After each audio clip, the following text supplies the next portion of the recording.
Bom, hoje a gente vai falar um pouco sobre lipedema, tá? Vamos falar um pouco da fisiopatologia, um pouco das características do lipedema, tá? Então vai ser a primeira parte da aula sobre lipedema. Depois a gente vai falar sobre diagnóstico, quadro clínico, vamos falar um pouco sobre terapias, tá? Lembrando que a terapia do lipedema ela é multidisciplinar, então a gente vai atuar sobre a patogênese, a fisiopatogênese sobre de várias maneiras. Tá, então vamos começar. Primeiro que eu queria agradecer aí as pessoas que estão entrando na mentoria, tá?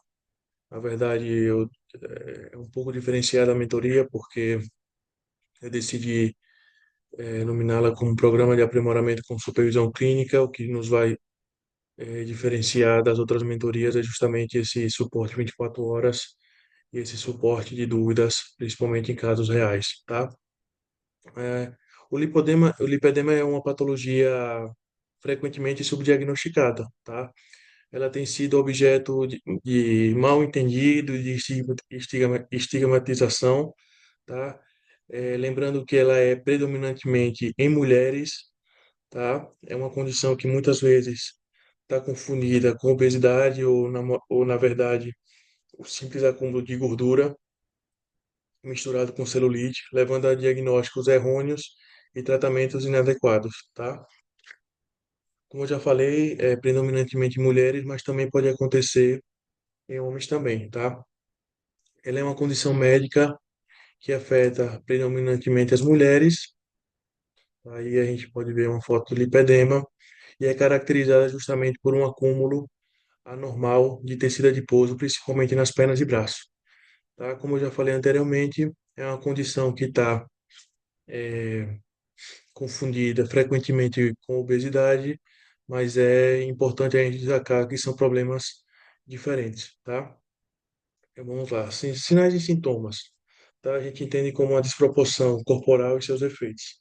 Tá? As mulheres com lipedema, elas frequentemente exibem uma distribuição de gordura corporal desproporcional. Então, você vai ver, por exemplo, o caso daquela Yasmin Brunet, era uma paciente magra, alta, e que tinha aquele acúmulo desproporcional de gordura e nas pernas e no glúteo e na coxa, tá?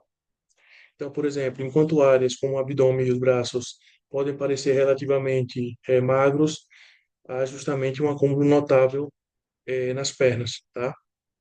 Esse acúmulo ele não é uniforme e tende a ser mais proeminente nas regiões das coxas, dando às pernas uma aparência semelhante a charuto, tá? Além disso, é comum observar inchaço nos tornozelos, que pode ser tanto desconfortável quanto dolorosos, tá? O lipedema também tem um impacto emocional e psicológico importante, tá? Não afeta apenas o corpo, afeta de maneira significativa o aspecto mental da mulher. Eu falo mulher porque é uma doença predominantemente na feminina, então a gente vai acabar se referindo à paciente como mulher, tá? Por conta da frustração de não conseguir emagrecer através de medidas que outras pessoas fazem, apesar de seguir dietas e exercícios e ver a pessoa ao seu lado fazer e conseguir ter um tipo de evolução, isso faz com que leve a desenvolvimento de distúrbios psiquiátricos ou até alimentares, como bulimia e anorexia, tá?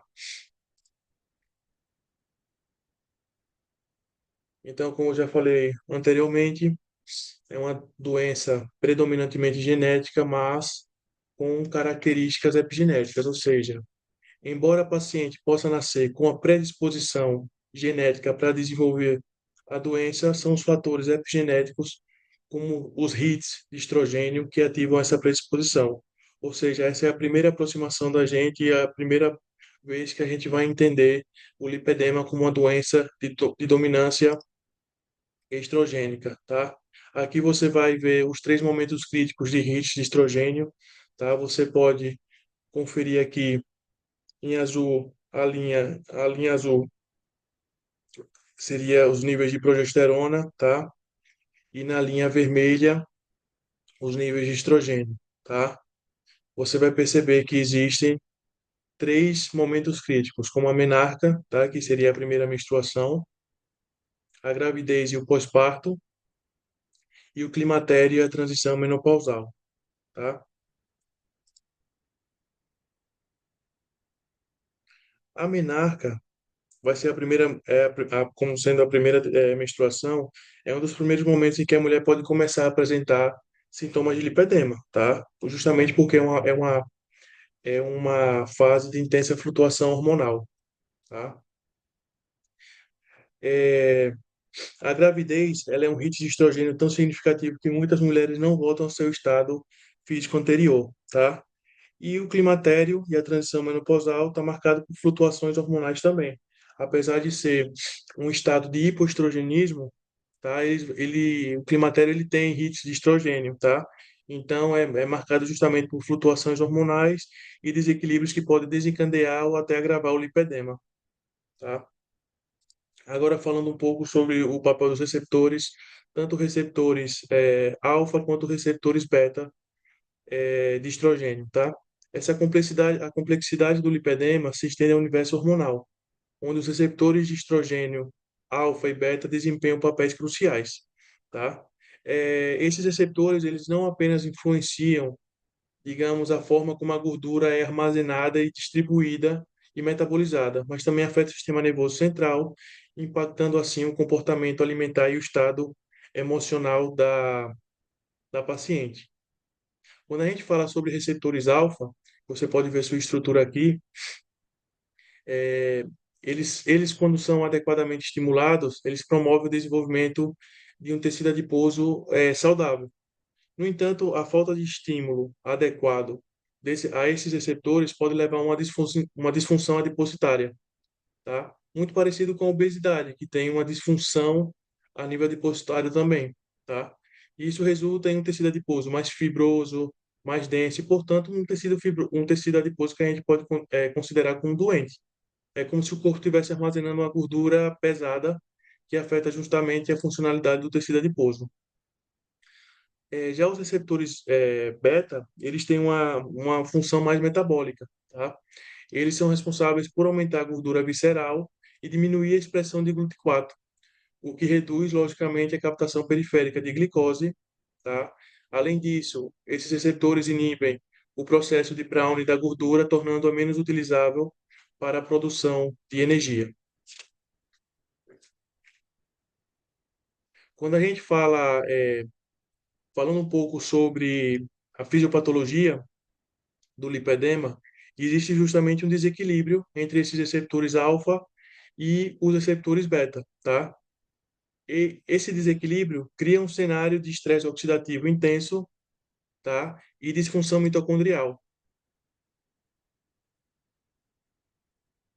Esse estado ainda é mais ainda agravado em momentos de predominância estrogênica, como na menarca, na gravidez e na transição menopausal, tá? O resultado é um ciclo vicioso de inflamação, tá? Baixa autoestima e, em muitos casos, sintomas psicológicos severos. Se a gente falar um pouco sobre o efeito periférico do estrogênio, a gente vai lembrar de acúmulo de gordura, inflamação e estresse oxidativo, tá? O estrogênio tem um papel significativo na regulação da lipólise, especialmente na região femoral, tá? Isso justamente leva ao acúmulo de gordura nessa área, fenômeno que se torna ainda mais acentuado no período pós-menopausa. Quando o padrão de acúmulo de gordura se torna mais androgênico, ou seja, a mulher deixa de ter um padrão de gordura ginoide, uma disposição ginoide para ter uma disposição androgênica, concentrando na região mais central, abdominal. Esse mecanismo também afeta o sistema nervoso central, tá? Dificultando a sensação de saciedade e tornando a adesão a uma dieta equilibrada um desafio. Disfunção endotelial, tá? Se a gente falar um pouco sobre disfunção endotelial, a gente vai ver que é um efeito genético primário, tá? Leva a uma disfunção nos adipócitos, tornando a gordura mais pesada e inflamada. Este peso excessivo comprime os capilares circundantes, resultando em necrose e, consequentemente, edema. é um ciclo destrutivo que só piora com o tempo. Então, repassando, a gente tem um defeito genético primário, tá? Esse defeito genético primário vai levar a uma disfunção da barreira endotelial, tá? Vai ter uma hiperproliferação adipositária, tá? Que leva à hipóxia. A hipóxia claramente vai levar a uma necrose de adipócitos e uma infiltração de macrófagos M1, tá? Lembrando que os macrófagos M1 eles são pró-inflamatórios, tá? Como eles são pró-inflamatórios, vai ter a expressão de citocinas inflamatórias, como interleucina E6, por exemplo, TNF-alfa, tá? Vai haver uma compressão capilar e necrose e edema por hipermeabilidade, tá? Justamente por conta da disfunção endotelial. Fatores genéticos. Então, se a gente falar sobre fatores genéticos, a gente vai falar sobre dois genes, o VEG3 e o PROX1, tá? Que desempenham um papel crucial na disfunção endotelial. Eles contribuem justamente para o acúmulo de linfa, tá? O PROX1, tá? Acúmulo de linfa, tá? E compressão dos capilares, o que agrava ainda mais a condição, levando a uma hipóxia e necrose do tecido. Então, existe uma mutação, tá? Nos receptores, aliás, perdão, nos genes VEG3 e PROX1, tá? Esses receptores vai levar a a um esvaziamento linfático, tá? E vai levar a uma hipoplasticidade de linfáticos também, aumentando o fluido linfático, tá? Isso vai levar a um crescimento de adipócitos de maneira disfuncional. Por consequente, vai ter uma compressão do capilar e linfedema, tá? A compressão dos vasos linfáticos, edema e hipóxia, e finalmente a uma microangiopatia, o que explica a facilidade de hematoma ao toque, tá? Se a gente falar um pouco sobre o toque doloroso característico da, do lipedema, tá? Essa dor intensa está explicada por um mecanismo de neuropatia periférica, tá? Genes como o VEG3, tá? Só um segundo aqui. Genes como o VEG3 e o PROX1, eles afetam esse sistema de dor e de sensibilidade, o que resulta nessa neuropatia, que pode ser tanto isquêmica, tá? Quanto relacionada a alterações nos nossos receptores. Depois, a gente vai falar sobre esse mecanismo inflamatório que perpetua no lipedema, tá? O desequilíbrio enzimático, principalmente do 17-beta-hidroxilase e do 16-alfa-hidroxilase, leva ao acúmulo de substâncias inflamatórias, como a estrona, tá? E a 17-hidroxistrona. Então, a gente já sabe que a estrona tem um papel crucial inflamatório a nível do lipedema, tá? E aí seria o ponto de partida para o estado inflamatório exacerbado observado nesse lipedema, tá? Então a gente vê aqui a estrona, tá? Que vai se converter em estradiol, mas aí tem um desequilíbrio justamente entre essa enzima e a 16, justamente fazendo com que a estrona se perpetue, tá? E tem sua característica pró-inflamatória, enquanto o estradiol ele tem uma característica anti-inflamatória. Fatores de risco: uso crônico de anticoncepcionais, mulheres com histórico familiar lipedêmico que fazem uso prolongado de anticoncepcionais, isto é um grupo de alto risco, tá? O impacto hormonal dessa medicação pode desencadear ou até agravar o lipedema. Uso de corticoides, tá? É, é paradoxal o uso de corticoides, tá? Para contribuir com o estado inflamatório, até porque eles têm efeitos anti-inflamatórios, né? Mas eles também levam a uma imunossupressão se o uso for prolongado, tá? Outro fator de risco importante é a dieta, tá? A alimentação, claramente, é um fator de risco modulável e, portanto, é um alvo terapêutico crucial, assim como perda de peso, drenagem linfática, terapia hormonal, etc., que a gente vai falar ainda mais a fundo, tá? Dietas ricas em alimentos inflamatórios, pró-inflamatórios, podem acelerar o progresso da doença. Se a gente falar um pouco sobre a característica é, no lipedema do tecido gorduroso, do tecido adiposo, ele é um tecido único e desafiador, tá? Por quê? Porque primeiro tem uma natureza inflamada, tá? A gordura no lipedema é particularmente mais inflamatória e disfuncional. E segundo, pela complexidade cirúrgica, onde a remoção dessa gordura não é um procedimento simples. Requer uma abordagem cirúrgica meticulosa e muitas vezes múltiplas sessões de lipoaspiração. Então aqui você pode ver a gordura, uma gordura normal e uma gordura de lipedema, tá? Então, a conclusão. Basicamente, o lipedema é uma condição multifatorial, que exige uma abordagem multidisciplinar para o seu tratamento e manejo. Compreender esses mecanismos fisiopatológicos é o primeiro passo para desenvolver estratégias de tratamento eficazes. Tá? A combinação de fatores hormonais, genéticos e inflamatórios torna essa doença particularmente desafiadora, mas também oferece várias vias de intervenções terapêuticas. Então, fatores genéticos, tá? Fatores hormonais e outras causas. Tá? Isso leva à liberação de citoquinas pró-inflamatórias e uma alteração no padrão de receptores de estrogênio, tá? Citoquinas pró-inflamatórias vão fazer com que a gente, as pacientes, tenha uma microangiopatia a nível sanguíneo, tá?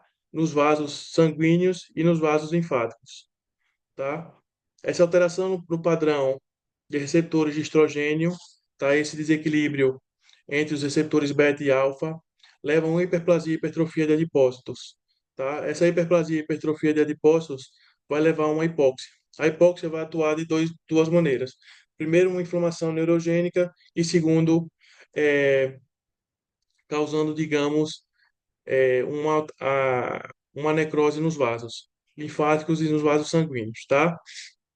A microangiopatia de vasos sanguíneos e de vasos linfáticos leva a uma fragilidade de capilares e uma hipermeabilidade, levando a hematomas e edema, tá? A hiperplasia e a hipertrofia de adipócitos pode levar a um linfedema, tá? A hipóxia vai levar a um tecido fibroso, tá? E a inflamação neurogênica leva tanto à redução de mobilidade quanto à dor, tá? Então, isso basicamente só uma pincelada para a gente entender um pouco mais sobre lipedema e sua fisiopatogênese. Na próxima parte, a gente vai falar sobre características clínicas, sinais clínicos, a gente vai falar sobre diagnóstico e vamos começar a falar sobre medidas terapêuticas.